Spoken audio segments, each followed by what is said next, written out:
अस्सलाम वालेकुम दोस्तों, इस किस्त के आगाज में हम देखते हैं कि उस्मान साहब अपने सिपाहियों और बेटों के साथ जेनी शहर में दाखिल होते हैं और जहां पर लोग उनको खुश आमदीद कहते हैं और उस्मान साहब को बहुत ज्यादा दुआएं देते हैं। जवाबन उस्मान साहब और उसके सिपाही भी अपने सीनों पर हाथ रखकर उनका शुक्रिया अदा करते हैं। उनके आगे बढ़ जाने के बावजूद भी लोग नारे बुलंद कर रहे होते हैं, उस्मान साहब जिंदाबाद, उस्मान साहब जिंदाबाद। जबकि जंगल में अलचीची खातून अपनी जान बचाने के लिए मुसलसल भाग रही होती है। इसीलिए में उसको कराबिल की आवाज सुनाई देती है, उसका पीछा करो, उसका पीछा करो। इसीलिए में अलचीची खातून अपना चोगा उतार कर एक तरफ मोड़ कर रख देती है और पाँव के निशान एक तरफ छोड़ने के बाद खुद दूसरी तरफ मुड़ जाती है। फिर लकड़ी के सहारे बहुत ही तेजी से आगे बढ़ती है और एक जगह पर जाकर छुप जाती है। थोड़ी देर बाद कराबिल अपने सिपाहियों के साथ वहाँ पर पहुँचता है। पहले वो चोगे को देखता है, फिर अलचीची के छोड़े हुए निशानों को देखता है और फिर उसी सिमत में चला जाता है। उनके चले जाने के बाद अलचीची खातून रोते हुए कहती है, मेरा बच्चा। फिर खुद को संभालते हुए उठकर आगे बढ़ती है, जबकि कराबिल और उसके साथी मुसलसल भाग रहे होते हैं। और काफी दूर आगे जाने के बाद कराबिल कहता है, वो चली गई, हम वापस जा रहे हैं, हम नदी के किनारे से जाएंगे। ये कहते साथ ही वो फिर से पीछे दौड़ पड़ते हैं।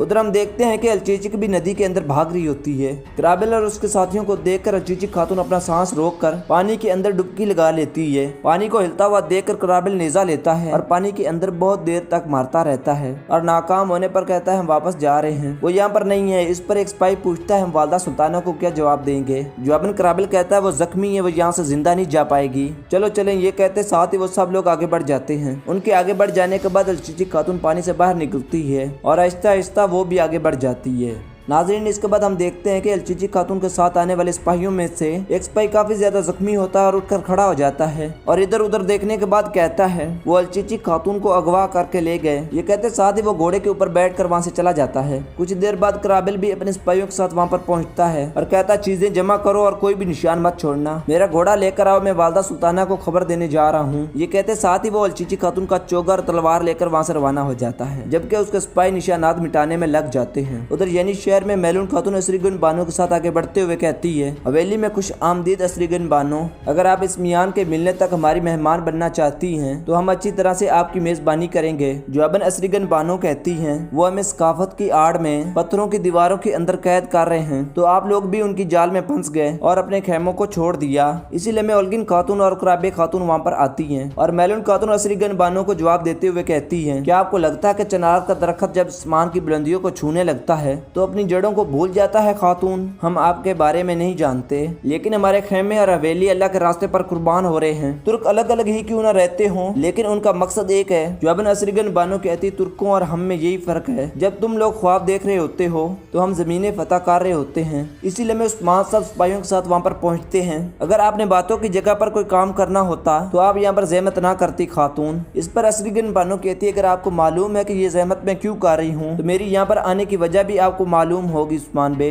जवाबन उस्मान साहब कहता, ठीक का बात रहे, आपकी मदद से हम उस जाल से निकले जो उन्होंने कोनिया में लगा रखा था। सुल्तान मैसूद तख्त नशीन हो चुके हैं, मोमिन आपस में भाई भाई हैं और आपने भाईचारा दिखाया तो हम भी भाईचारा निभाएंगे। अगर हमने आलम इस्लाम के लिए अपनी जाने दाव पर ना लगाई तो नुमान तबरेज में अपना खूनी परचम लहराएगा। आप और गजन खान बाखूबी जानते हैं, लेकिन हम इस बारे में बाद में बात करेंगे। आज रात हम अच्छी मेज सजाते हैं ताकि मेहमान के साथ रोटी बांटे और दर्द बांटे। इस पर असरीगन बानो कहती है, मकसद बांटने से पहले आपको रोटी बांटनी होगी उस्मान बे, मुझे खुशी होगी। फिर उस्मान साहब अख्तमूर से कहते हैं, अख्तमूर तुम यहीं पर रुको और सिपाहियों से कहो अलचीची को भी यहाँ पर ले आए। नाज़रीन, इसके बाद हम देखते हैं कि कारगुन कबीले में लोग दोबारा से खेमे बना रहे होते हैं और कबीला पूरी तरह से तबाह हुआ होता है। बाला खातून काम काज को देख रही होती है और फिर बेंगे खातून से कहती है, हम बहुत ही जल्द बेहतर होंगे इंशाल्लाह। उस्मान साहब ने आपकी जिला वतनी की सजा को खत्म कर दिया। ये सुनकर बेंगे खातून खुश होते हुए कहती है, जीते रहें, लेकिन कोई जुर्म बगैर सजा के नहीं रहना चाहिए। जब मेरा कबीला बेहतर होगा मैं वो सजा खुशी से कबूल करूंगी। इसीलिए मैं वहाँ पर आइबर्स आ जाता है और कहता है, खेमों के लिए जो सामान कहा गया था वो अभी तक नहीं पहुँचा, क्या करें। तो बाला खातून कहती है, वो जानती थी कि हम जल्दी में हैं। ये सुनकर बेंगे खातून आइबर्स से कहती है, आइबर्स एक सिपाही भेजो, और आइबर्स वहाँ से चला जाता है। इसीलिए में कबीले के ढोल बजते हैं और जख्मी सिपाही घोड़े के ऊपर पड़ा हुआ कबीले में दाखिल होता है और उनके करीब पहुँचते साथ ही घोड़े से नीचे गिर जाता है। ये देख कर बाला खातून चिल्लाते हुए कहती है, हकीम लाओ, हकीम लाओ। फिर उससे पूछती, ये क्या हुआ तुम्हारे साथ, ये किसने किया? जवाबन वो सिपाही कहता है बेंगे खातून अलचिची खातून को अगवा कर लिया गया है। तो बेंगे खातून कहती है किसने? जवाबन वो सिपाही कहता है वालदा सुल्ताना ने। ये सुनकर बेंगे खातून के होश उड़ जाते हैं। वो हड़बड़ा कर उठने लगती हैं तो बाला खातून उसे रोकते हुए कहती है पुरस्कून हो जाए बेंगे खातून, पुरस्कून हो जाए, दिमाग में बुरी चीजें ना लाएं, हम अलचिची को ढूंढ लेंगे। और फिर सिपाहियों से कहती सिपाहियों तैयार हो जाओ, हम जेनी शहर जाएंगे। ये सुनते साथ सिपाही दौड़ पड़ते हैं। उधर सुल्ताना के खुफिया ठिकाने पर कराबिल सुल्ताना के पास आता है। कराबिल के साथ अलचिची को ना देखकर सुल्ताना पूछती है कराबिल अलचिची कहाँ है? कराबिल कहता है मैं उसको पकड़ने ही वाला था। ये सुनकर सुल्ताना चिल्लाते हुए कहती है तुम उसको पकड़ने ही वाले थे, इसका क्या मतलब है? जवाबन कराबिल चोगा और तलवार दिखाते हुए सुल्ताना से कहता है ये खून आलूद चोगा और तलवार, मैंने जंगल में उसे खो दिया लेकिन उसका जिंदा बचना मुमकिन नहीं, वो जख्मी है। इस पर सुल्ताना चिल्लाते हुए कहती है तुम एक छोटा सा काम नहीं कर सके अहमक। फिर कराबिल पूछता है अब हम क्या करेंगे मोहतरमा? तो सुल्ताना कहती है अलचिची को किसी ने देखा? जवाबन कराबिल कहता है नहीं, वो अपने सिपाहियों से अलग हो गई थी, हमने निशानात मिटा दिए। फिर सुल्ताना कहती तुम अपना मंसूबा जारी रखो, क्योंकि अलचिची को किसी ने नहीं देखा, वो उसकी लाश को नहीं ढूंढ सकेंगे।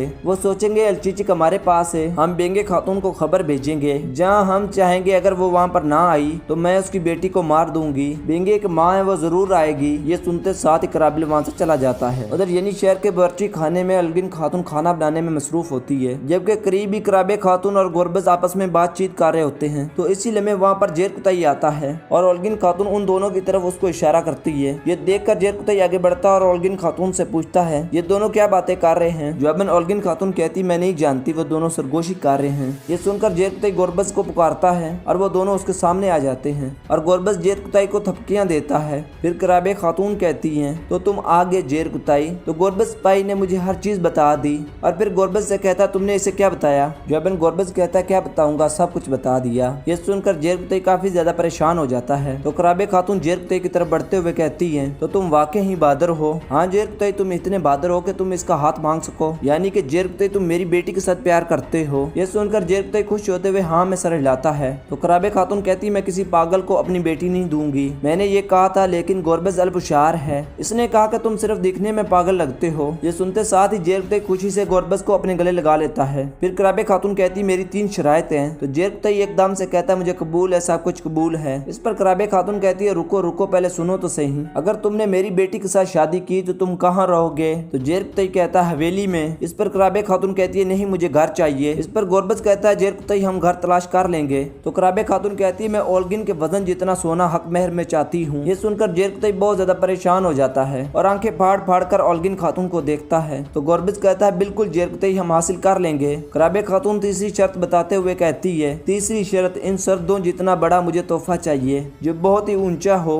ये सुनकर भी गुरबज कहता है जेर कुताई बिल्कुल हम हासिल कर लेंगे। हर शर्त पर हाँ में हाँ मिलाने पर जेर कुताई को बहुत ज्यादा गुस्सा आता है। अपनी शरायत बताने के बाद कराबे खातून कहती है पहले ये सब कुछ लेकर आओ और फिर मेरी बेटी का हाथ मांगना। चलो चलो। ये सुनते साथ ही जेर कुताई गुरबज के साथ वहाँ से चला जाता है। तो ओल्गिन खातून अपनी माँ से पूछती है मजीद कुछ रह तो नहीं गया? उससे पूरा यानी शहर ही मांग लेती, हत्ता के यानी शहर ही क्यों एना गोल भी मांग लेती। वो आदमी इतनी चीजें कहाँ से लेकर आएगा? तो कराबे खातून उसको डांटते हुए कहती है ओल्गिन कराबे खातून की सिर्फ एक बेटी है, कराबे की बेटी से शादी करना आसान नहीं, उसे ये करना होगा। तो दोस्तों इसी सीन के साथ इस एपिसोड का अख्ताम हो जाता है। अगर दोस्तों हमारी वीडियो अच्छी लगी हो तो इसको लाइक करें और हमारे चैनल को सब्सक्राइब करें। बहुत बहुत शुक्रिया।